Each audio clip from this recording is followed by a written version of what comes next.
Angeli. Ce sont tous de petits marquis, ils sortent des grandes écoles, ils appliquent les protocoles, ne connaissent rien de la vie.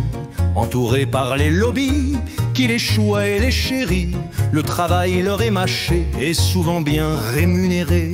Ils ne peuvent pas tout connaître, c'est même souvent leur maître. Les caciques de la commission les encouragent dans l'action. Ne vous cassez pas trop la tête, il ne faut pas être bête.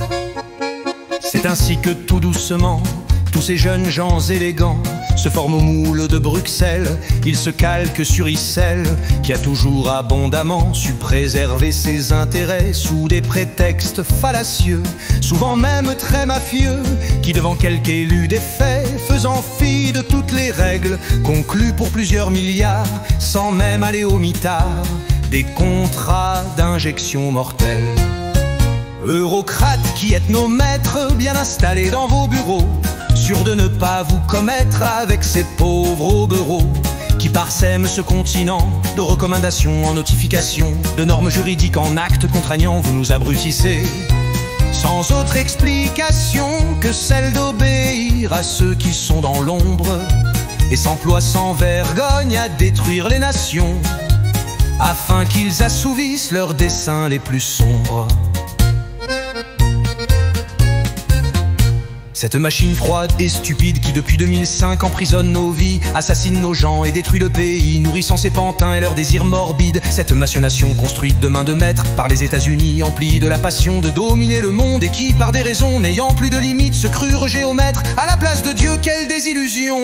Tout cet ensemble incohérent, nous détruisant impunément, assassinant nos paysans, nous rendant pauvres absolument, entraînant vers la guerre nos enfants. Il nous faut le détruire maintenant, sans hésiter pour notre si on vit.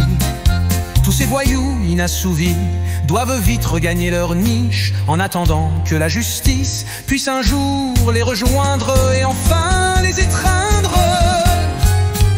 Eurocrates qui êtes nos maîtres, bien installés dans vos bureaux, sûrs de ne pas vous commettre avec ces pauvres hobereaux qui parsèment ce continent de recommandations en notifications, de normes juridiques en actes contraignants. Vous nous abrutissez sans autre explication que celle d'obéir à ceux qui sont dans l'ombre et s'emploient sans vergogne à détruire les nations afin qu'ils assouvissent leurs desseins les plus sombres.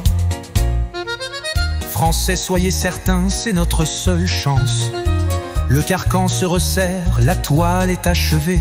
Quelques jours, quelques mois, le voile va se lever. Nous ne pourrons, alors que voir notre impuissance, obéir pour longtemps à des ordres outranciers. Nous ne serons plus maîtres d'organiser nos vies. Ce sera la rançon de notre verrerie.